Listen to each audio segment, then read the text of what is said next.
The Vorthak hunting pack moved through the twilight forest of Kepler 442b with predatory grace, their forearms ending in razor-sharp talons that could slice through steel.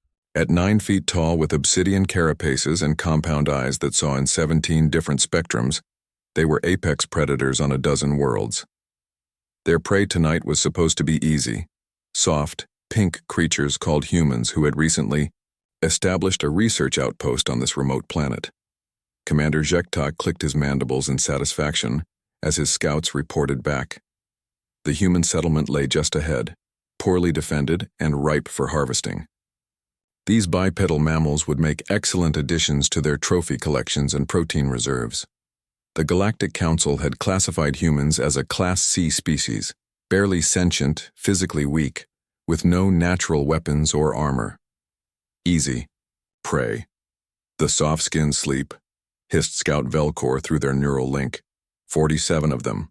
Only 2 guards patrol the perimeter. Zhektak's secondary arms flexed with anticipation.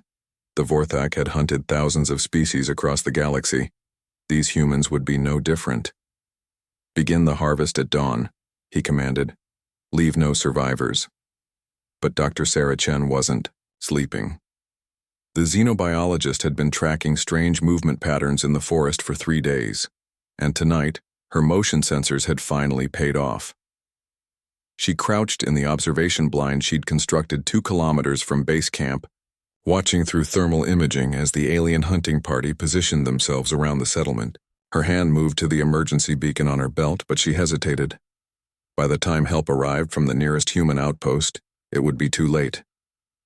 47 people would be dead, including her research team and the families who joined this peaceful scientific expedition. Sarah had spent her career studying predator-prey relationships across dozens of worlds. She understood pack hunting dynamics better than almost anyone alive, and right now, she was watching a textbook example of apex predators preparing to ambush what they believed to be helpless prey. They had made one critical error in their assessment. Humans weren't prey. They were persistence hunters, one of the most terrifying predators evolution had ever produced. Sarah activated her communicator and began transmitting on the emergency frequency, but she wasn't calling for help. She was calling to arms. All units, this is Chen. We have contact. Hostile force, approximately 60 individuals, Class A predators with natural weapons. They're positioning for a dawn assault. Her voice remained steady despite the adrenaline flooding her system. Activating Protocol 7. Protocol 7 wasn't in any official manual. It was something the colonists had developed during the early expansion years. A contingency plan for when help was too far away and surrender meant death. It relied on the one advantage humans had always possessed, their ability to turn from prey to predator in the span of a heartbeat.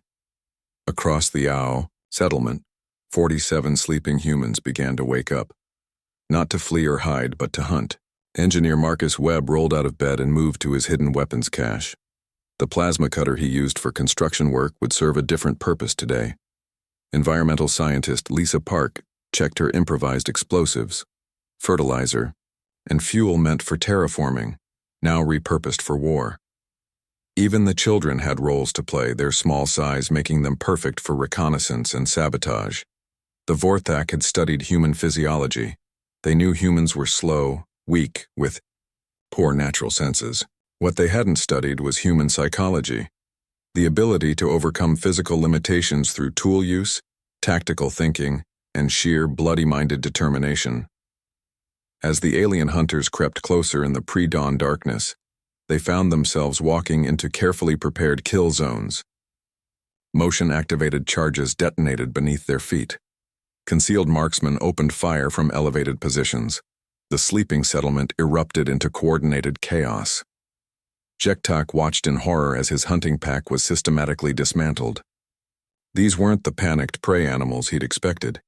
These creatures moved with purpose, adapting their tactics in real time, turning the hunters into the hunted with ruthless efficiency.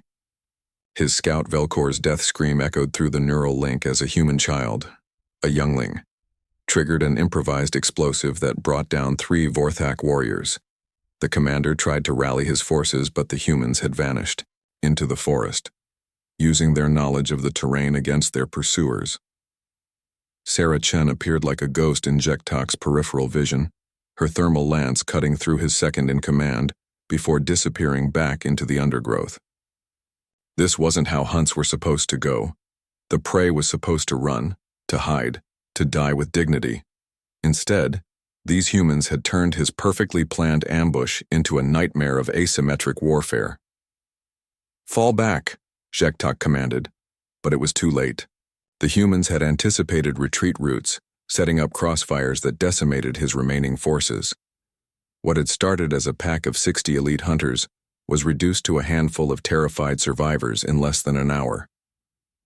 When the shooting finally stopped, Jektak found himself alone, wounded, and surrounded by the very prey he'd come to harvest. The humans emerged from their concealment like shadows given form, their soft faces set in expressions of grim satisfaction. Dr. Chen approached, the wounded Vorthak commander, her scientific curiosity overriding her warrior's instincts. "You made a fundamental error in your threat assessment," she said calmly, her weapon trained on his head. "You classified us as prey because we don't have claws or fangs or natural armor."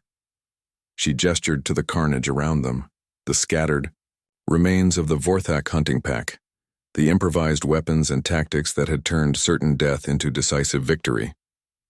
"But every species on Earth learned the same lesson millions of years ago," Sarah continued.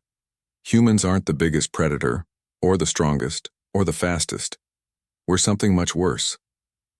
Jektak's compound eyes focused on her face, seeing something there that made his evolutionary hindbrain scream warnings.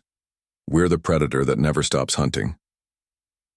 The last thing the Vorthak commander saw was the rising sun painting the forest golden, and the terrible patience in human eyes, the gaze of a species that had climbed to the top of every food chain they'd ever encountered, not through strength or speed, but through the simple, terrifying refusal to give up. The hunt was over. And for the first time in Vorthak history, they had been the prey.